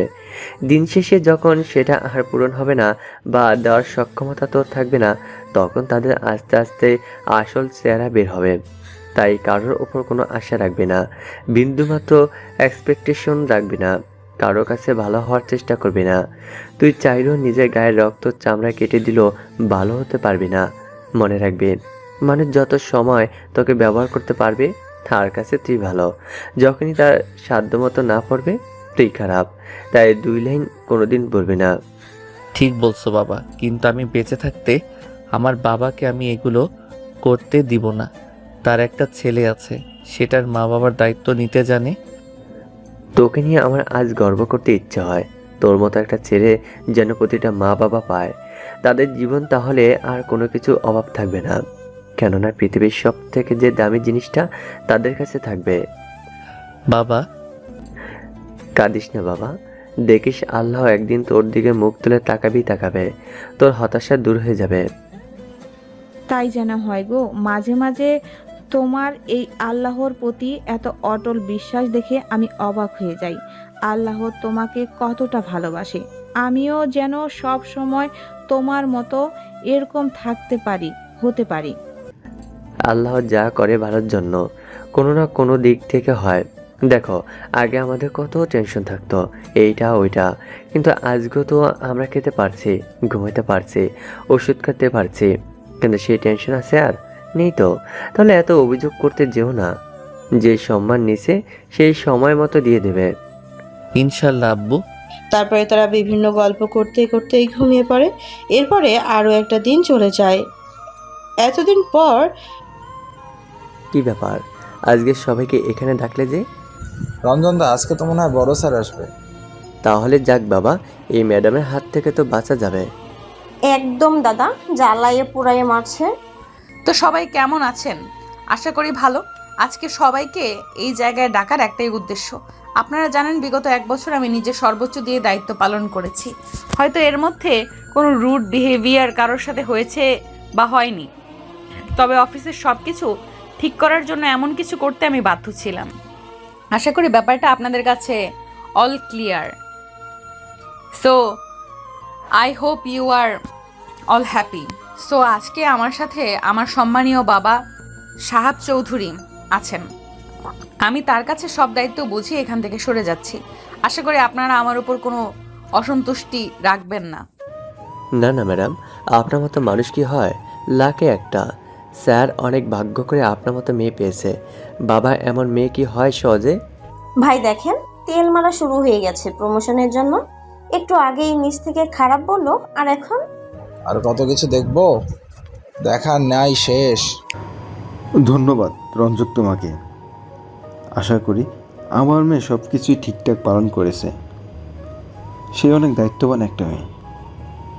যাই হোক, এই ছেলেটাকে নতুন লাগে?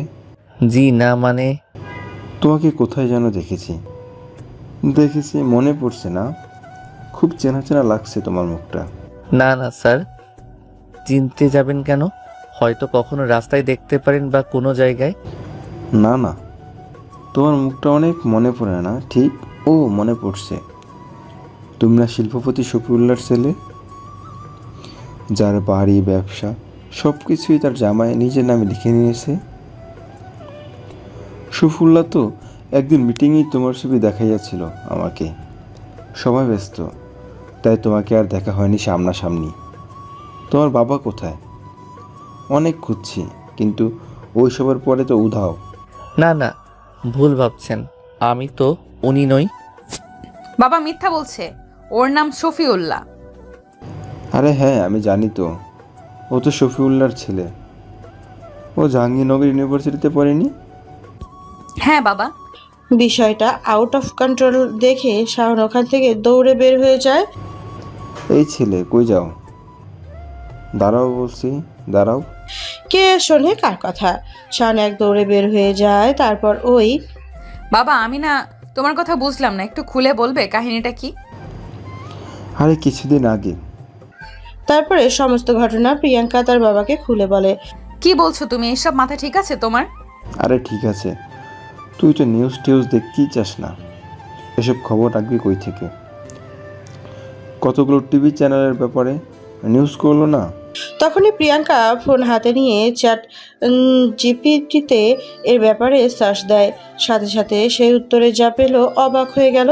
নিচে কিছু টিভি চ্যানেলের ইউটিউব লিংক পেল, সময় টিভি, আর সে যেন হতবাক। আচ্ছা বাবা, এই ঘটনাটা কত তারিখে হয়েছে? সম্ভবত 12 থেকে 13 জুলাই। তুই তার একটা হবে, শিউর না আমি। তুই ওখানে পরে দেখ, পাবি তো। 13 জুলাই? আরে আমাকে 15 জুলাই মানে ওর ব্যাপার। বাবা আমি আসছি বলে এক দৌড়ে বাড়ি চলে আসলাম।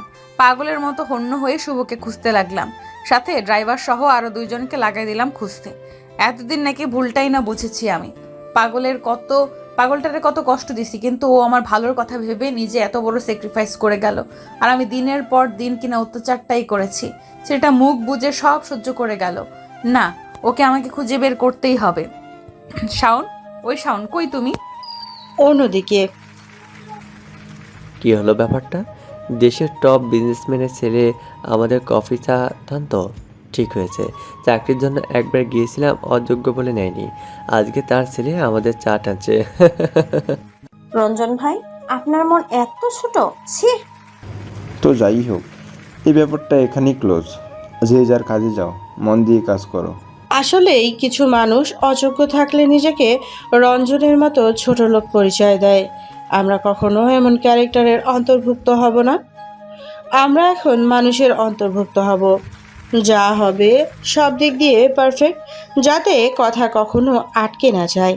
যাই হোক, প্রিয়াঙ্কা অন্য হয়ে শাওনকে খুঁজতে থাকে, কিন্তু তাকে যেন হুট করে চোখের আড়াল থেকে হারিয়ে ফেলেছে। কি হলো বাবা, আজকে এত সকালে চলে আসলি? না, চাকরিটা করা হবে না গো। কেন, কিছু হয়েছে কি? এক লম্বা কাহিনী, বাদ দাও। আমি চাই না শুধু শুধু ওখানে থেকে ঝামেলা হোক। তুই যখন বলছিস আমাদের ভালোর জন্যই, তোকে প্রশ্ন করব না। চিন্তা করিও না, এতদিন কম বেশি যা টাকা জমাইছি, অন্তত 2-3 মাস তো চলতে পারবো আমরা। এর মাঝে পরীক্ষাটা চুপচাপ দিয়ে নিয়ে নিরিবিলি, তারপরে আবার চাকরি, ইনশাল্লাহ আল্লাহ ব্যবস্থা করে দিবে। আচ্ছা রে, এসব কথা এখন একটু রেস্ট নে, তারপর পড়ালেখায় মন দিস। এভাবেই একটা সপ্তাহ চলে যায়। শান ভালোভাবে তার পরীক্ষা শেষ করে। অন্যদিকে প্রিয়াঙ্কা হন্যে হয়ে তাকে খুঁজতে থাকে। একদিন বিকেলে শাওন বাইরের খাবারে কিছু কাঁচা বাজার করতে যায়। তখনই পেছন থেকে প্রিয়াঙ্কা তাকে দেখে ফেলে। সে তাকে না ডেকে চুপচাপ ফলো করতে থাকে। ফলো করতে করতে তাদের বস্তিতে চলে আসে। বস্তিতে তাদের গলিটা পার হয়ে বাম দিকে খুপড়ি করা ছোট্ট ছোট্ট 2টা রুম করা বাসাতেই ঢোকে। তখন শাওন রুমে ঢুকে দরজাটা রেখে যেই বসে, প্রিয়াঙ্কার রুমের মধ্যে ঢুকে পড়ে। প্রিয়াঙ্কার সামনে শাওন তার বাবা মা দাঁড়িয়ে আছে। অনেকখানি নীরবতা ভেঙে তুমি আমাকে এসব কেন বলনি? কেন ওই দিন আমার থেকে এগুলো লুকালা না? উত্তরে নিশ্চুপ, এখনো চুপ। প্রিয়াঙ্কা দৌড়ে গিয়ে ঠাস করে একটা থাপ্পড় মেরে দেয় শাওনের গালে। কেন ওই দিন আমার থেকে এগুলো লুকালা? কথা বলতে বলছি আমি, কেন ওকে বলিসনি বল? আমি কি এতটা স্বার্থপর যে ভালো অবস্থায় ভালোবাসতে পারবো, খারাপ অবস্থায় ছেড়ে দিব? নিজেকে কি মহান প্রেমিক মনে করিস যে ভালোবাসার জন্য তুই একাই সব কিছু করে যাবি? তুই একাই সব স্যাক্রিফাইস করবি? তুই একাই তোর ভালোবাসার মানুষকে ভালো রাখার চেষ্টা করে যাবি, হাজারটা কষ্ট যন্ত্রণা সহ্য করে? পাশে থাকা শাওনের আব্বা আম্মু প্রিয়াঙ্কাকে চেনে। ইউনিভার্সিটিতে থাকা সবাই অনেকে তাদের বাসায় গিয়েছিল, কিন্তু প্রিয়াঙ্কাকে তারা শাওনের বন্ধু ভাবতো। কিন্তু এখন ব্যাপারটা একটু উল্টা পাল্টা দেখে চুপচাপ অন্য রুমে চলে যাওয়ার জন্য যেই পা দেয়। আঙ্কেল দাঁড়ান, এখানে কতদিন আছেন? কেন, 1 বছরের মতো প্রায়। যারা একটা সময় গাড়ি ছাড়া এক পা ফেলতো না, তারা এইভাবে কিভাবে সম্ভব? আর আমি কতটা খারাপ হলে তোমার উপরে শাওন এইভাবে অত্যাচার করতে পারি? আমার তো নিজের চুল ছিঁড়তে ইচ্ছে করতেছে। কথাটা বলে প্রিয়াঙ্কা নিজের গালে নিজেই থাপ্পড় দিতে লাগে। একের পর এক নিজের গালে সে থাপ্পড় দিতেছে। তখনই প্রিয়াঙ্কার হাত চেপে ধরে আর প্রিয়াঙ্কা শাওনকে জড়িয়ে ধরে হু হু করে কাঁদতে থাকে আর বলতে থাকে, কেন এমন করলে গো? জানো আমার কত কষ্ট হয়েছিল? এর থেকে আফসোস লাগে একটা বছর কি কষ্টটাই না দিলাম আমার পাখিটাকে, আমার ঘুঘু পাখি। হইছে, মারলে কি মারের দাগ উঠে যায়? এখন আর এত ঢং করা লাগবে না। প্রিয়াঙ্কা শাওনের চোখের দিকে তাকিয়ে, সরি, মাফ করবা না? বলো করবে না গো ঘুঘু পাখি? আমি বুঝিনি, বিশ্বাস করো, বুঝলে কখনো এইভাবে তুমি কেন আমাকে বললে না? কেন সব কিছু লুকিয়ে গেলে? আমার কি কষ্ট হয় না বলো? কথাটা বলে প্রিয়াঙ্কা আগের মতো তার ঘামা নাকের একবার এইদিকে একটা হাত দেয়, একবার ওইদিকে একটা হাত দেয়, তারপরে শাওনের নাকে হাত দিয়ে আর কান্না করতে থাকে। এই অবস্থা দেখে শাওনের হাসি আটকে রাখতে পারে না, জোরে হা হা করে হেসে ওঠে। এখানে কি সিনেমা চলছে? বাবা মার সামনে কি হচ্ছে? সরি আম্মু, আমার ভবিষ্যৎ আম্মু। আমি তোমার বৌমা, একমাত্র বৌমা, শুধুমাত্র বৌমা, কিন্তু মাত্র বৌমা, অনলি ওয়ান পিস। কথার জালে প্রথমে ইমপ্রেস করে ফেললে। এমনিতেই মেয়ে হিসেবে তোমাকে আগেই ভালো লাগতো, বুঝেছো? তবে তলে তলে যে এত দূর তা তো জানি না। তোমার বাবার নাম কি? সাহাব চৌধুরী। তুমি সাহাব চৌধুরীর মেয়ে? জি। তুমি আসছো, ভালো কথা। তোমার বাবা যেন না জানে। মানে আমি আসার সময় তো বাবাকে বলে দিছি ইনফর্ম করে, এই কিছুক্ষণের মধ্যেই চলে আসবে। বলা শেষ, একটু পরে হাজিরও হয় সে। বন্ধু, তুমি এই পরিবেশে? সত্যি আমার আজ লজ্জা লাগছে। না, তেমন কিছু না। আমি এখানে অনেক ভালো আছি, অনেক ভালো। তারপরেও আমার খারাপ সময়ে তুমি পাশে না থাকলে আমি আমার ব্যবসাটা ফিরে পেতাম না। আজ তুমি তোমার খারাপ সময়ে একটাবার আমাকে খবর দিলা না। নিজের রক্তের মানুষ, তাও নিজের মেয়ে জামাই যখন এমন করলো, কোন লজ্জায় খবর দিতাম? মুখ ছিল আমার। ব্যাপারটা কষ্টকর, তাই বলে আমি জানি না। এখন তুমি আমার সাথে চলো, তোমাকে আমি একটা ফ্লাইটে উঠিয়ে দিই। বাবা, তোমার সাথে কিন্তু আমার মারামারি লেগে যাবে। আমি আবার কি করলাম? তুমি আমার শ্বশুরকে কোন সাহসে ফ্ল্যাটে উঠাতে বলো? আমার শ্বশুর আমার সাথে থাকবে। তোমাকে বলেছিলাম না, ওই যে আমার ক্যাম্পাসের। ও, তাহলে এই সেই ছেলে? ভালোই তো, চয়েস আছে তোর, বলতে হবে। আমি এক কথায় রাজি। দেখ সাহাব, আগে হলে এইসব কথা আমি ভাবতাম, কিন্তু এই মুহূর্তে এসব হয় না। আমাদের আসলে এমন অবস্থা যে আমার পক্ষে এই বিয়ে মানা সম্ভব না। কথাটা শেষ নাই হতে শফিউল্লাহ সাহেবের পা দুইটাকে যেন চাপটে ধরলো, তারপর বলতে থাকলো, ও বাবা, তোমার আব্বা গো আব্বু, এমন করো না। একটা বছর পর আমি আমার ভালোবাসাকে পাইছি, অনেক কষ্টে নিজেকে কন্ট্রোলে রাখছি, অনেক কষ্টে পেয়েছি। এখন প্লিজ আম্মু বলো না, তুমি বাসায় গেলে তো অনেক আদর করতে লাগে, নিজের মেয়েকে কষ্ট পেতে দেখে খারাপ লাগে না? ওই যে তোমাকে ওই খেজুরের হালুয়া খাওয়াবো বানিয়ে বানিয়ে প্রতিদিন, খুশ হিসাবে একটু হলেও নাও। এই মেয়েটা কি এখনো বাচ্চাই থেকে যাবে? ওঠো ওঠো ওঠো। আমি বলি, ছেলে মেয়েটাকে আর কষ্ট পেতে দিও না। এমনিতেই ওরা ওদের জীবন থেকে অনেক কিছু হারাইছে। এখন আমি বলি কি, না এ হয় না মিরি।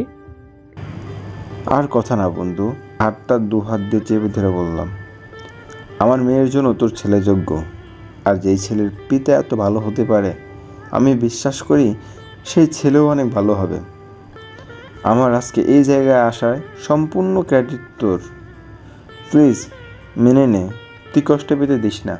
তখন শাওন মিনমিনিয়ে বলে ওঠে, বাচ্চা না ছাই, যেই ডাইনি ফার্মেসিতে দেয় উল্টাপাল্টা কিনতে। কি বললি তুই? হচ্ছে বাসায় যে। না কিছু বলিনি তো। এত মিনমি নিয়ে কথা বলা লাগবে না। বাসায় গিয়ে কিছুদিন পর বিয়ে করে তারপরের মন ভরে কথা বলিস। হার্ট স্ট্রোক করলাম বলে 1 ঘন্টাও পারবো না বসে থাকতে, এখান থেকে বিয়ে দিয়ে নিয়ে যাবা, এই আমি বসলাম। কথাটা বলে নিচে বসে পড়ে প্রিয়াঙ্কা। প্রতি উত্তরে সবাই হাহা করে হেসে ওঠে। একটু পরে সবাই সবকিছু গুছিয়ে প্রিয়াঙ্কাদের বাসার উদ্দেশ্যে রওনা দেওয়ার জন্য প্রস্তুতি নেয়। চাচি আমারই সেরা চলে যাও, গল্প করব কার সাথে? আমার কে জানি কান্না পাচ্ছে, আমি কিন্তু কাইন্দা দেবনি। পাগল মেয়ে, কই যাচ্ছি? কিছুদিনের মধ্যেই আমাদের বাসায় কাজের সাহায্যের জন্য তোকে নিয়ে যাব। সত্যিই তো? তাহলেই কালোটাকে হাত থেকে বাঁচবো। হ্যাঁ হ্যাঁ, যাব তো। ভাবি আপনি নেবেন না আমারে? সব কাজ আমি করে দিব। মাগার চাষি কেয়ার ছাড়া আমি থাকতে পারবো না। ও আমার কি হলো গো, ও মা গো, বুকের মধ্যে কষ্ট লাগছে। কি হলো রে, আমি মরে গেলাম রে। আরে আপনাকে রেখে কি যাওয়া যায়? আপনি ব্যাগটা রেডি রাখেন, কালকেই আপনি চলে যাবেন। এই নেন ঠিকানা। এই বের হ, শান্তি লাগছে। তুমি এত ভালো কেন? ভাবিমণি তুমি অনেক লক্ষ্মী, আমরা গল্প করব। আচ্ছা, আমি অনেক গল্প জানি। আচ্ছা। তারপরে সবাই রেডি হয়ে বাসায় চলে যায়। প্রিয়াঙ্কা তারপরে কাজ থেকে পারিবারিকভাবে তাদের বিয়ে হয়। বিয়ের কিছুক্ষণ পরে যে যার রুমে চলে যায়। প্রিয়াঙ্কা আর শাওন এখন বাসর ঘরে। প্রায় 1 বছর, আর আগের গুনে গুনে 6 মাস, সুদসহ 2 বছর। অনেক কাঁদছি। ফেরত দে, চোখের পানি ফেরত দিবি নাকি বল? বউ জামাইয়ের কাছে সুদ খাওয়া তো হারাম, আল্লাহ নারাজ হয়। তাহলে আমি সুদ বাদ দিলাম, বাকি কষ্ট ফেরত দে। কিভাবে দেব? 1 বছর 6 মাস 3 ডাবল করে, না 8 ডাবল, না 50 ডাবল। মন ভরে দিলাম না, 103 ডাবল কর। এই পরিমাণ ভালোবাসা দিবি, বল দিবি নাকি? 103 ডবল কেন? 1000 ডবল দিলে হবে। এই তো আমার লক্ষ্মী জামাই, অনেক হবে। তার আগে একটা বাবু লাগবে। অনেকদিন পেট তো ফাঁকা ফাঁকা ছিল, এখন ট্রাফিকটা পূরণ করতে হবে। তাড়াতাড়ি বাবুদের। একদিনে জিনিস নাকি লং প্রসেস, অন্তত 10 মাস সময় লাগবে। না, আমি কালকের মধ্যে চাই। এত বড় মেয়ে, অফিসে কত বড় বড় কথা, আর এখানে যেন ভাজা মাছ উল্টে খেতে পারে না। নির্লজ্জ কোথাকার। ইস, এইভাবে বলে না, লজ্জা লাগে না বুঝি? তারপর তাদের মতো ভালোবাসার মুহূর্তে তারা হারিয়ে যায়। এভাবে দেখতে দেখতে আরও কিছুদিন চলে যায়। সব কিছু মিলিয়ে আবার যেন সুখে পরিপূর্ণ হয়ে যায়। এই জন্যই তো খারাপ সময়ে ধৈর্য ধরতে হয়। ভালো সময়ের জন্য তার জন্য কঠিন পরিশ্রম করতে হবে। ইনশাআল্লাহ কর্মের দ্বারা জীবনের পরিবর্তন করে দেবে, তবে নিজের জায়গায় সৎ থাকতে হবে। এভাবে আরও 2টা দিন চলে যায়। আজকে শাওনের বিসিএস এর রেজাল্ট দিয়েছে। সে প্রশাসনিক ক্যাডারে এএসপি যে মনোনীত হয়ে যায়। আজকের দিনটা তার স্বপ্নের মতো, বিশেষ করে শাওনের কাছে। কি বলেছিলাম না গো, আমাদেরও দিন পরিবর্তন করে দিবে। আল্লাহ তো সব দেখে। হ্যাঁ গো, খারাপ সময় আসবে আবার চলে যাবে। আল্লাহ যেন আমার ভুলকে মাফ করে দেয়। আমি তোমার মতো ধৈর্য ধরতে পারিনি, এত অভিযোগ করেছি। আল্লাহ কি আমাকে মাফ করবে? মন খারাপ করো না, আল্লাহ সবার ভুলকে মাফ করে দেয়। তিনি অত্যন্ত দয়ালু। অন্যদিকে আসসালামু আলাইকুম স্যার, আসবো? সূর্য কোন দিকে? প্রিয়াঙ্কা শাওনের গলা জড়িয়ে ধরে সূর্য আমার জামাইয়ের কাছে। আমার গুলুজান পাখিটা এসপি হয়ে গেল, কবে জানি আমাকে ঠুস করে গুলি করে দেয়, ভয় লাগে। তাই নাকি? কই গুলি করব, নিচেই নাকি উপরে? লুচ্চা বেটা। যাই হোক, তোমার জয়েনিং কবে? এই দিনটারই তো অপেক্ষা করছি। জয়েনিং ডেটটা হলেই জয়েন করে আগে দুলাভাই আর বোন তাদের হিসাবটা বোঝাবো, তিল তিল করে সব কিছুর হিসাব নিব, সবগুলোরে রাস্তায় বসাবো। সোনা জামাই, শ্বশুরাব্বা বলে না ধৈর্য ধরো। আজ ধৈর্য তোমাকে কোথায় আনছে দেখছো? হাজার হাজার কোটিপতি স্বপ্নই জায়গাটা, কিন্তু আল্লাহ তোমাকে শূন্য হাত থেকে এই জায়গায় বসাইছে। আজকে হয়তো প্রথমে তোমার সাথে এমন না হলে এই জায়গায় তুমি আসতে না। আল্লাহ চায় তো এখানে আসো, তাই এমন হয়েছে। তাদের মাফ করে দাও, তাদের বিচার তারা পেয়ে যাবে সময় মতো। এটা আমার পেটে তোমার যে বাচ্চা আসতেছে তার পক্ষ থেকে আমার ওয়াদা। আমার বউটা এত লক্ষ্মী কবে থেকে হলো আর বড় বড় কথা শিখলো? আমার শ্বশুর আব্বু শিখিয়েছে, দেখতে হবে না আব্বু টাকার? তোমার আব্বু তোমার আছে বলো? কপাল লাগে সোনা এমন আব্বু পেতে, বুঝতে পারছো? পাইছি, হা হা হা হা। যাই হোক, তুমি আর কোনো এখন এসব ঝামেলাতে জড়াবাও না, ওকে? আমার বউ তার বাচ্চাকে সাথে নিয়ে আমাকে ওয়াদা করালো, আমি কি ফেলতে পারি? মুয়া। এভাবে তাদের দিন চলতে থাকলে সুখে শান্তিতে। অন্যদিকে শাওনের বোন যখন কিছুদিন পরে জানতে পারলো সমস্ত কিছু তার নিজের নামে না করে তার স্বামী তার নিজের নামে করেছে এবং অন্য মেয়ে নিয়ে নেশা মদ ফুর্তি করে বেড়ায়, কিছু বলতে আসলে মারধর করতে থাকে। সে না পারে কাউকে বলতে, না পারে সহ্য করতে। বেঁচে থেকেই তার যেন মৃত্যুপ্রায় অবস্থা। তার বাবা মার ভাইয়ের খবরও তার জানা নেই। না সে সামনে যেতে পারছে, না পেছনে মরতে পারছে। কেননা মৃত্যুটা যে নিজের ইচ্ছাই করলে আজীবনের জন্য জাহান্নাম অবতারিত। এটাই হয়তো বাস্তবতা। কাউকে কেউ কষ্ট দিয়ে কখনো সুখী হয় না। হয়তো আপনি নিজের চোখে দেখবেন না সে সুখে না কষ্টে আছে। মনে রাখবেন, যে মানুষটা প্রতি সেকেন্ডে আপনার হার্টবিট চালাচ্ছে, যে কান দিয়ে গল্প শুনছেন আপনার ব্রেনে বোঝাচ্ছে, যে চোখ দিয়ে দেখছেন আপনি দেখতে পাচ্ছেন, যা ইচ্ছে তাই করছেন, কিডনি লিভার সব কিছু কাজ করছে, কত সূক্ষ্মভাবে এতটুকু এদিকে থেকে ওই দিকে হচ্ছে না, অথচ আপনার সাথে অন্যায় করে আপনার উপরে জুলুম করে। সে কিভাবে ভালো থাকবে?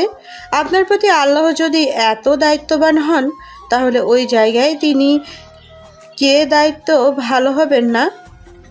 অবশ্যই হবে, ভয়াবহভাবে হবে। তার সমপরিমাণ কিংবা তার থেকেও ডাবল ব্যাক পাবে। সে শুধু ধৈর্য ধরুক। আজকের এই পর্যন্তই। ভালো থাকবেন, ভালো রাখবেন, ভালো রাখাটাই মুখ্য বিষয়।